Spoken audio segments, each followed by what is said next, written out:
আসসালামু আলাইকুম প্রিয় শিক্ষার্থী, সবাই ভালো আছেন আশা করি। ইজি পাঠশালার পক্ষ থেকে স্বাগত জানাচ্ছি আমি আহমেদ সোহাগ। আজকে আমরা জানার চেষ্টা করব সন্ধি বিচ্ছেদের আরেকটা গুরুত্বপূর্ণ টপিক, সেটা হচ্ছে শব্দের মাঝে ওকার যদি থাকে, এইরকম শব্দের সন্ধি বিচ্ছেদ করতে গেলে আমরা কি করব। আমি দেখব হচ্ছে ওকারের পরবর্তী অংশটা স্পষ্ট আছে কিনা। যদি ওকারের পরবর্তী অংশটা স্পষ্ট থেকে থাকে তাহলে সেই ওকারটার পরিবর্তে আমরা কি দিব, বিসর্গ দেব। এবং এভাবে আপনি অনেকগুলো শব্দের সন্ধি বিচ্ছেদ খুব সহজে করে ফেলতে পারবেন, যেগুলো বিভিন্ন কম্পিটিটিভ এক্সামে এসে থাকে।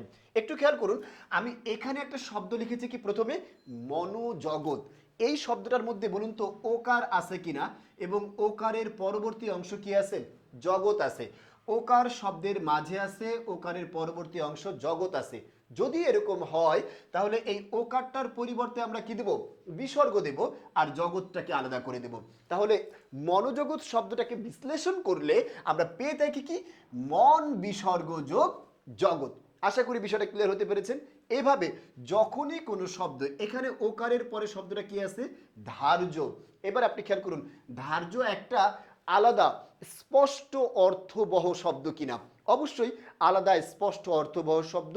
এই কারণে এই যে ধার্য যে আছে, ধার্যর পূর্ববর্তী ওকারটাকে আমরা কি বানিয়ে দিয়েছি, বিসর্গ বানিয়ে দিয়েছি। শব্দটা তখন কি হবে, শিরো বিসর্গ যোগ ধার্য। আবার খেয়াল করুন, তপবন শব্দটার মধ্যে কিন্তু ঠিক একই রকম ভাবে ওকার আছে আর ওকারের পরবর্তী অংশ বন। তাই এটাকে বিশ্লেষণ করলে আমরা কি পাই, তপ বিসর্গ যোগ বন। এই যে ওকারটা যে আছে, এটা কার পরিবর্তে আসছে, বিসর্গটা আসছে ওকারের পরিবর্তে। এখানে আবার খেয়াল করুন, মনোরোগ শব্দটা যে আছে, এই শব্দটাকে বিশ্লেষণ করলে আমরা কি পাই, মন বিসর্গ যোগ রোগ। আপনি খেয়াল করুন তো, এখানে মনোরোগের মধ্যে এই জায়গায় ওকার আছে, আর ওকারের পরবর্তী অংশ কি আছে, রোগ আছে। এখন প্রশ্ন হচ্ছে যে ভাইয়া, এখানে তো রয়ের সাথেও ওকার আছে, কিন্তু কথা হচ্ছে রয়ের পরের অংশ, রয়ের ওকার যে আছে, সেই ওকারের পরের অংশ কি স্পষ্ট, মানে ক্লিয়ার অর্থবহ শব্দ গটা না। তাই আপনি এই ওকারকে বিসর্গ বানাতে পারবেন না। কিন্তু এখানে নয়ের সাথে যে ওকারটা আছে মনো, এই ওকারের পরবর্তী অংশ কি আছে, রোগ। আর রোগ একটা স্পষ্ট শব্দ, তাই এই ওকারটাকে আমরা বিসর্গ বানিয়ে শব্দটা কি লিখব, মনো বিসর্গ যোগ রোগ। আশা করি বিষয়টা ক্লিয়ার হতে পেরেছেন। এরপরে আরো একটা উদাহরণ দেখি। এই বানানটা আমরা এত এত ভুল করি। ইতোমধ্য শব্দটা যে আছে, এর পরবর্তী অংশ কি আছে বলুন তো, স্পষ্ট। কি আছে সেটা, আছে হচ্ছে মধ্যে। তাই এই ওকারটাকে বিসর্গ বানিয়ে আমরা শব্দটা কি লিখবো, ইতো বিসর্গ যোগ মধ্যে।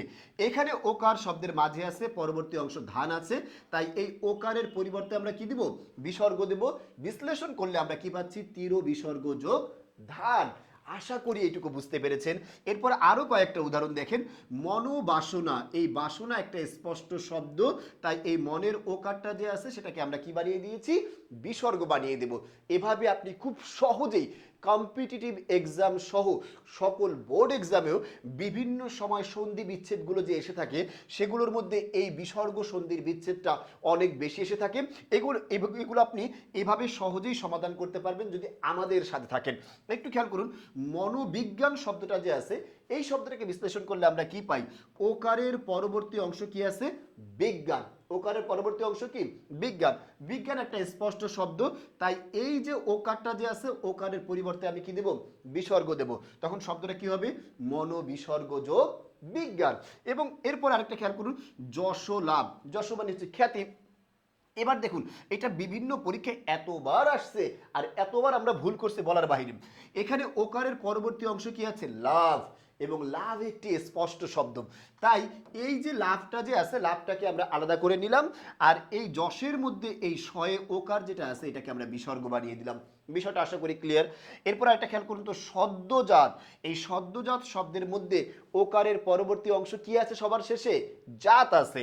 তাহলে সর্বশেষ শব্দটার মধ্যে দেখতে পাচ্ছি শেষে স্পষ্ট শব্দ জাত, আর ওকারটা তাই আমরা কি বানিয়ে দেব, বিসর্গ বানিয়ে দেবো। তখন শব্দটা কি হবে, সদ্য বিসর্গ যোগ জাত।